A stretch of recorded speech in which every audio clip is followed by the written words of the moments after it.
Hi, this is Roger in Finland, and today we're going to learn how to easily get good skin tones, accurate colors using Slog2 and even Slog3 with Sony's 8-bit cameras. Hi, so for the impatient ones, first of all, please go to Tony Dae's channel, links below and in the cards, because everything that I'm about to tell you, I learned from him. So what we're going to be doing is use Davinci Resolve's color space transforms to do everything that I said we would do in the title. But let's hop to Davinci Resolve and let's take a quick look. So let me show you very quickly how to use color space transform to get good skin tones and colors in this a6400 file, which is shot in Slog2 and S-Gamut. In the very first node, we're going to go from S-Gamut Slog2 into Arri LogC, and I'm using the luminance mapping as the tone mapping. You can experiment here, and in Davinci Resolve 17, the recommendation is to use Davinci. Then in the very end, we're going to go from Arri LogC to Rec 709, and I'm using against the luminance mapping. And now you can see that this image looks a lot better already, but it still needs adjustments. But check how easy is this. I'm going to only touch the offset to adjust the exposure. And here we go. We have a properly exposed image with good skin tones, good colors, and we did it this quickly. Let me show you that the white balance is set properly, and we can take a look at putting a mask and seeing where our skin tones using the vector scope. So I'm just gonna add circle here, put it on my face, so you have to see me so serious. And let's do this. But as you can see, the skin tones are where they are supposed to be. And that's it.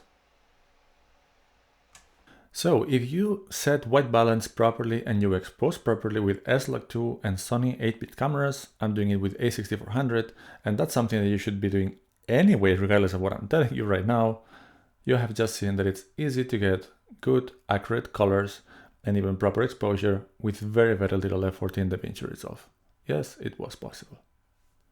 But now let's go for some more details, and let's start with some disclaimers. No changing the color space from Sony S-Log and S-Gamut to Arri LogC and Arri LogC does not make your a6400 or Sony camera into an Arri LogC. The reason for changing to that color space is that it is much easier and nicer to work with. Yes, 10-bit would be better than 8-bit, so you will be better off with the Sony a7S III than any of the other older 8-bit Sony cameras. Yes, if you do heavy color grading, 8-bit will start breaking and falling apart before 10-bit. But still, the main points are that Slog2 and Slog3 are not useless with 8-bit. Getting good skin tones and good accurate colors, it is possible using Slog2 and even Slog3 with 8-bit cameras like the a6400, and it's actually easy to do.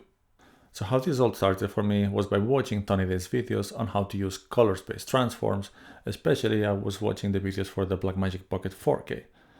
Then recently I did watch a video he made also on using a similar or the same workflow for Panasonic G9. And there he was mentioning that many people are trying to adjust contrast and saturation with log formats on the hopes that it will look good, and then it doesn't. And then he explained why. And then it got me thinking, all right, maybe the problem with Sony's Slog2 and Slog3 and the 8-bit cameras is not that they cannot be used or that they are useless with 8 bits, but maybe I don't know what I'm doing. So I did contact him asking for help, and he was very, very helpful, as you probably have seen. But now we're gonna hop into Resolve and take a look at this in more detail. So before we show it for the impatient ones very quickly, but now I'm gonna show it here with a little bit more detail and going a bit more into the options and how to get a color space transform in the node in the first place. But we're gonna be going from an a6400 file, which is 420 8-bit, shot in Slog2 and S-Gamut, into Rec 709. And to do it in the first node, we want to put here a color space transform. Then we're gonna have some more nodes for color correction and possible color grading. And then finally, another color space transform. And to get the color space transform into these nodes, I basically drag it from the OpenFX. And here we are. So we start going from, in the first node, Sony S-Gamut and Sony S-Log2, which is exactly what I had set in the camera, and that's important. Of course, you want to set here exactly the picture profile that you had in your camera. And in the output color space, we're using Arri LogC and Arri LogC. I think I mentioned it already, but no, this does not transform your a6400 in an Alexa. It just happened so, based on the guidance from Tony Dae, that Arri LogC is a color space which is much nicer to work in Davinci Resolve than definitely Slog2. Otherwise, we would have known how to do it easily and quickly.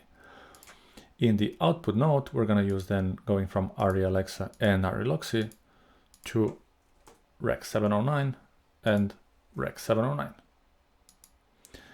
Here, one thing I forgot is that the tone mapping, I use either known or luminance mapping. I usually like this one a bit better. And here we're going to use the same luminance mapping as well. This looks a lot better already, but obviously we need to adjust the exposure at least. Let me close this. Let's put this here in the end. And let's use this one to adjust the exposure. As easy as adjusting the offset. You can get more creative, of course, and use the curves, but this looks good already as it is. And as said before also, if I just check the white balance here in the credit card, this is properly balanced already. And if we check, if we check here, how do the skin tones look like? And let's use my skin as reference because it's big and it's in the middle of the screen. Let's take a look at the verticoscope, and they are where they are supposed to be. I'm gonna remove this mask from here, and here we are. And now this is an image which is already properly white balanced, properly color corrected, and it's exposed well. Now what we can do, of course, is to be a bit more creative and, I don't know, color grade it a little bit. Forgive me for being boring, but let's try to do a little bit of teal and orange here maybe. So let's add a bit of teal to the shadows, and let's add a bit of orange to the highlights. And well, let's take a look. This is my color corrected image with proper skin tones, proper colors, and proper exposure. And now if I activate this node, this is a little bit more creative. The skin tones are still nice. Now there's a little bit of blue in the shadows. And of course, this is still quite flat looking, if that's a thing that you don't like. So we can maybe add here some contrast through these curves. And now we can take a look again at the flat but color corrected, nice looking normal image, and then a little bit of a grid. Still, skin tones are good. This was easy to do. And yes, the 8-bit codec allowed us to get proper skin tones and still proper colors and still look okay. There we are. All right, and now that you have seen how to actually make it work within Resolve, let's try to explain a little bit what's going on here. And I'll try to simplify it very much because I am not a colorist or a color scientist, even if I did my master's thesis on image processing. That was a long, long time ago. So log picture profiles and HLG, at some extent, what they do is cram exposure, like gamma information and color information as much as possible so that you can afterwards work with it. And here the point is to have flexibility in post. That's why these formats do exist. And now a log profile is not just low contrast and low saturation, because if that would be the case, adjusting the contrast and the saturation will make everything look good. But it's not, it's more complicated than that. And that black magic, okay, not the brand, but the magic itself, is what we all call color science. And every manufacturer for the different profiles do have different ways of implementing that magic.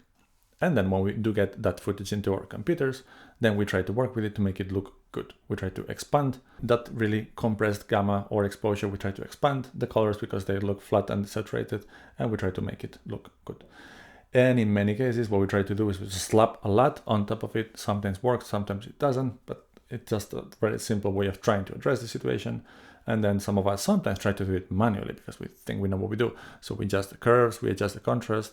And I think that actually it's quite possible to get a proper exposure by doing these adjustments. And then we try to adjust the saturation and maybe the color boost. And maybe then we make a mask for the skin tones, putting them to the correct red so that I don't think we know what we're doing. And for most of us, either doing amateur stuff or just publishing YouTube videos, what we're trying to do is trying to get a good Rec 709-ish look. That's the aim.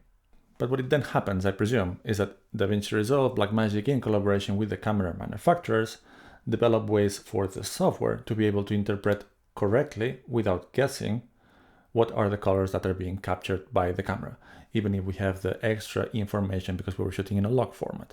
And that's what a color space transform is. It's an interpretation of the sensor data which is captured in that specific picture profile, which is not raw, but it has a lot more information than a normal Rec 709, which would be already expanded, and then you can transform it to a different color space. And if I'm talking that Davinci Resolve knows how to transform from S-Log to an S-Gamut color space to Rec 709, which is what I want to end up with, why to bother with intermediate steps? Why to bother with the Arri LogC and the Arri LogC? For what I understood, and based on a little bit of experimenting, it's definitely true. Arri LogC is a much nicer and easier profile to work within Davinci Resolve than S-Log and any others. So basically, by transforming from Slog2 to Arri LogC, then you have the space to make your color grade and your adjustments. And then in the end, you go from, again, the LogC to Rec 709, and then you have your final image. So that's the reason. It's possible to have even a faster turnaround by having a last node being a transformation from Slog2 to Rec 709, and just the node before that adjusting the offset, which is the simplest thing that I've done when I was showing you how to quickly adjust Slog2. And it looks okay, but it doesn't look the same. So there's some, again, magic or interpretation or the manipulation or Arri LogC that I think it looks better than just manipulating from Slog2. This is a simpler way, just having 2 nodes here, but the other one is probably better since it was recommended by a professional. I'm gonna grab a still here so that we have a reference or comparison. And now let's take a look on how we do this if we go straight from Slog2 into Rec 709. Let me delete all this. I'm gonna add 2 nodes. This one if we need to do some corrections, which we know that we will have to do, at least for the exposure, because we expose for Slog2, which is overexposed compared to middle gray to get better results. But now let's use this to have a color space transform here. And now we're gonna go from S-Gamut and Slog2. And we're gonna go straight into Rec 709 and Rec 709. And we're gonna use the luminance mapping again.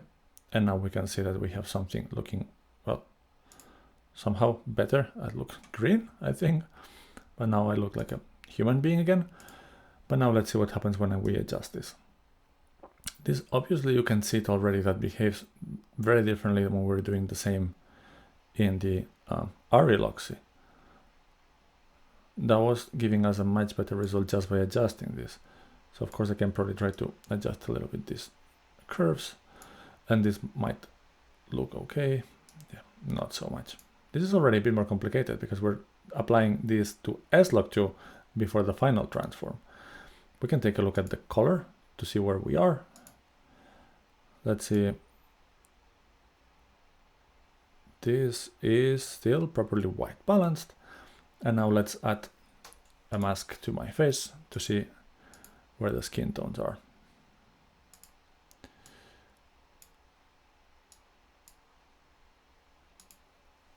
They look quite all right, but for some reason the image doesn't look as good as it was looking before. I don't know, what you think?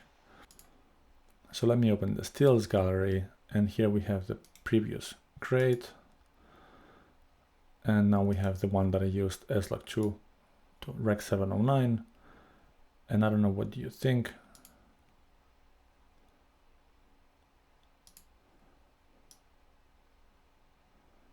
But this, what you can see now, is using the Arri LogC conversion, and this is without. And to me, the Arri LogC conversion has a much nicer highlight roll-off than the Slog2 to Slog3. The Slog2 to Rec 709, sorry. It could be, of course, because we added this curve. Let's see what happens if I take that away. But still, let's compare. It doesn't look as nice. Now it looks brighter, of course. So let's see what happens if we just make this darker, and it keeps on not looking as nice. So I think that we just have demonstrated why using the Arri LogC as the intermediate color space to work with is better. And so far I've been talking about Slog2 and Slog3, but I've been showing all the time Slog2. So maybe we could hop into Resolve, and I'm going to show you the same using the color space transform from Slog3 to Arri, etc. And let's see how Slog3 does look like. And mostly I want to do it because even if we've heard that Slog2 is difficult to work with its Sony 8-bit, I've heard even more times that Slog3 is totally useless because of the 8-bit limitation. Again, if you're going to be doing really heavy color grades, that might be true at some point, but at least for me, to get to a normal, neutral, good color corrected look, Slog3 is definitely usable in 8-bit. Let's take a look. And what we're going to do next is take a look at Slog3. Let's see how that works. And I'm going to leave this one with the grade I like, because we might come in here and compare. This is Slog3 with S-Gamut Cine. Let me hide the gallery. Let me hide the clips. Let me have some more space to work here, and we're gonna do the same. 3 nodes, color space transform in the beginning and in the end, or the end in the beginning in this case. And now we're going from Slog2 3 Cine and Slog3 into Arri Alexa and Arri LogC. Here, once again, I'm going to change the luminance mapping, and here we're going to be going from, I put this luminance mapping already, from Arri Alexa and Arri LogC into Rec 709 and Rec 709. And now we have the same issue than earlier, and the exposure is all off. Let's put the waveform. As you can see, everything very much overexposed. This doesn't make it any better if I put simple or none especially, so I'm going to leave the luminance mapping as I said before. And here now let's do the same. I know that adjusting the offset will be nice because we're now working in Arri LogC color space. And there we go. We have already a good looking image which is nicely exposed, properly balanced, and with nice skin tones. And in case you don't believe me, let's do the same of adding a circle thingy here. Let's do this, and let's go to proper skin tones with pretty much zero effort. And let me take this away, and let me delete this, and here we go. Slog3 with S-Gamut 3 Cine. Nice highlight roll-off, nice skin tones, accurate colors in very easy steps in less than a minute with just 3 nodes, even in shot in a Sony 8-bit camera.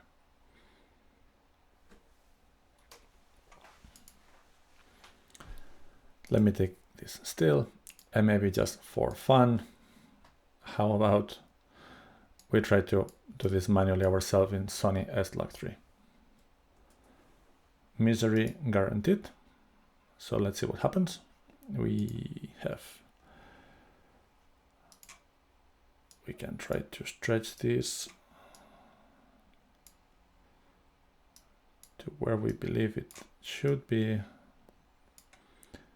And definitely I'm gonna even do it here so I have more control. Okay, this looks not good, but maybe closer to what it should be. Then let's make another node and let's see what do we do with the color. So do I try to increase the saturation? Are you ready? Saturation at max. This doesn't look right. I look orange.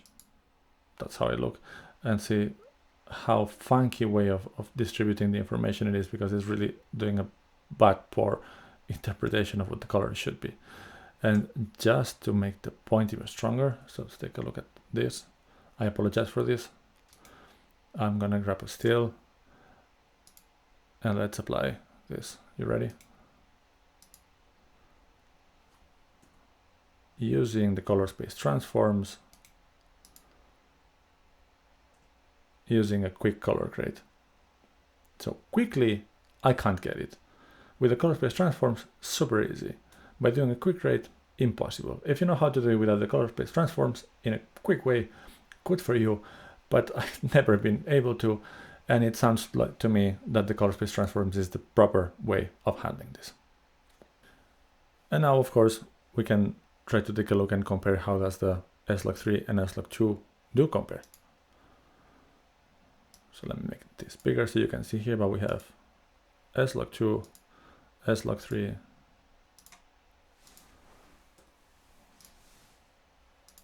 I'm liking what I'm seeing.